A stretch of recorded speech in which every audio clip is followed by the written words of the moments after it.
At this juncture, this is just a continuation of our discussion with the topic metacognition. We have here the metacognitive strategies to facilitate learning in your class. First, you have students monitor their own learning and thinking, and the second one is teach students study or learn strategies. So meron tayo dito dalawang sample ng learning strategies that you can share to your class. So we have TQLR and the PQ4R. So our first strategy is the TQLR. Sabihin mo TQLR. Say it again. Again, TQLR. Okay. Yung TQLR is good to use for younger students or primary grades. So you should use this, also should be used by your students before or your pupils. Kasi pupils yung ginagamit natin pag nasa primary grades. So before listening a story, ito yung strategy that you can share to them. So TQLR stands for tune in, question, listen, and remember.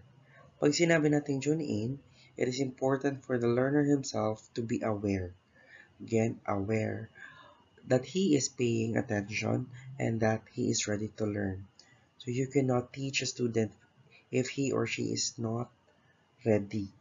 So you have to make sure that the student tunes in before you proceed with the story. The next one is the question. Question is that the learner is given questions or he thinks of questions about what he will soon learn. So importante na mag-ask ka ng question kung what to expect about the short story or let them think of some questions na magigain ng focus dun sa bata para makinig dun sa story mo. So for example, ang alamat ng palaka. So let them ask questions with regards to the palaka or you may impose questions para mag-isip sila and makatch yung attention nila to keep listening to your story. And the third one is listen. The learner then intentionally exerts effort to listen. He becomes aware if he is momentarily distracted and goes back to listen again. So through the question, through through ensuring that your students are tuned in and also you ask question or let them ask questions, you are letting them listen. And the last one is remember. Remember, the learner uses ways or strategies to remember what was learned.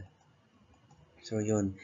To further explain about this TQLR strategy, I have here a video with regards to a pupil na meron silang ginagamit na TQLR sa school nila before they proceed with a short story. TQLR, TQLR, TQLR. When you tune in, you open your mind to something.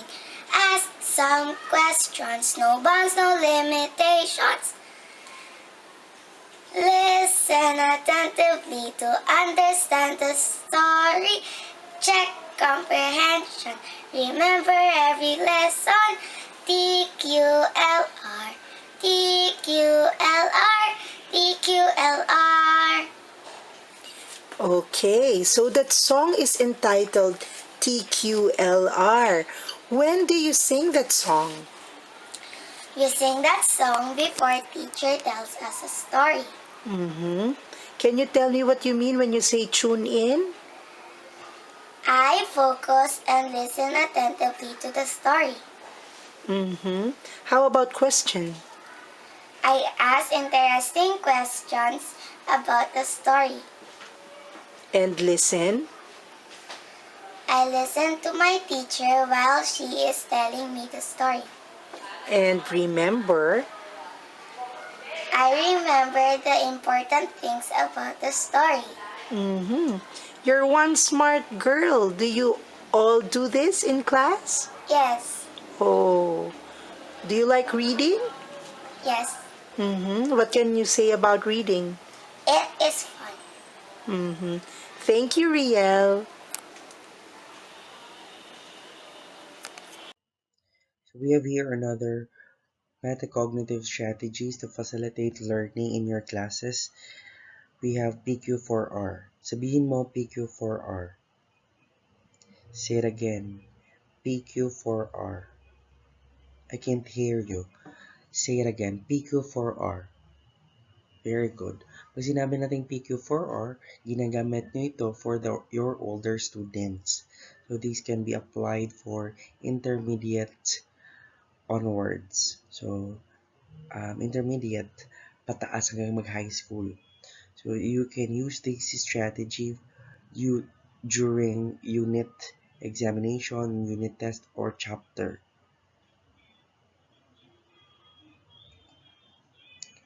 Una nating pag-uusapan is all about preview. Pag sinabi nating preview, you have to scan the whole chapter. You have to scan the whole chapter before delving on each paragraph. Check out the objectives, syempre importante yun, and look for outlines or advanced organizers that will give you an idea about the important topics and ideas in the chapter. You have to read the summary of the chapter first, but then take note na it's important pa din na basahin mo yung whole chapter or whole unit, not just relying on the summary itself. Next, we have the question. Question, you have to read the guide questions provided or think of your own questions about the topic to keep you on track. And also to gauge what are the things that you should learn during your reading or studying of the unit or the chapter. Next is read. You have to read. Check out for subheadings as you read, and you should pay attention on words that are printed in bold or italicized because they are the important phrases. And the fourth one is recite. Recite. Work on answering the questions you had earlier. So, you can, di ba sinabi natin that you have, after previewing, you have to impose questions to yourselves as to what are to expect and what you're expecting.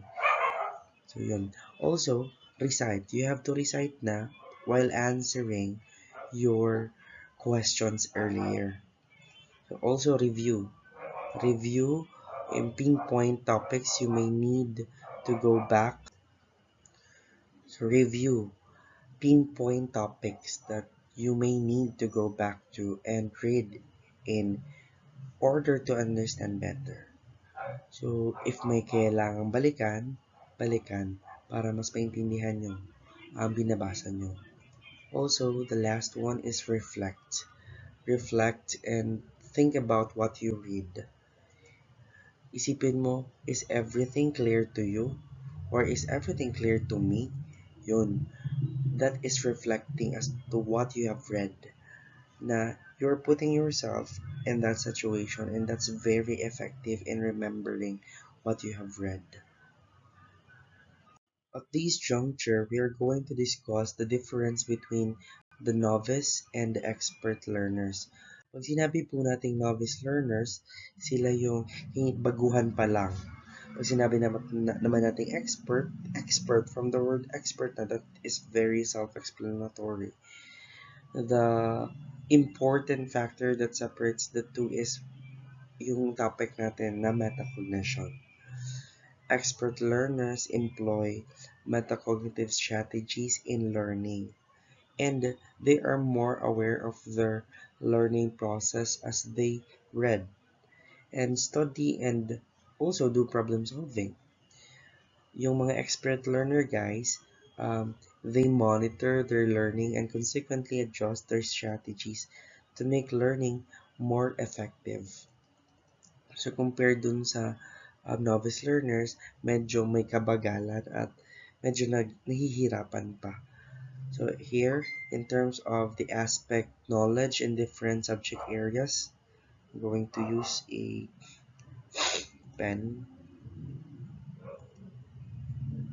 pen na lang.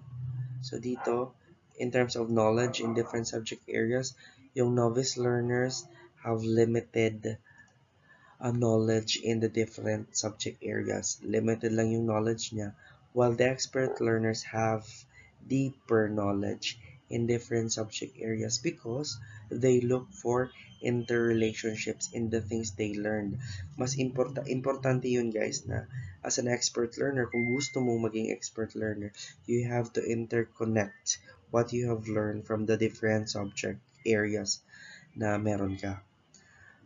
In terms naman sa aspect of problem solving, yung novice learners is satisfied at just scratching the surface. Again, is scratching the surface. Again, is scratching the surface. Hurriedly gives a solution to the problem. Gusto agad meron ng solution dun sa problem. At pag may solution na, tapos na. Samantalang yung mga expert learners natin, they first try to understand the problem. Diba?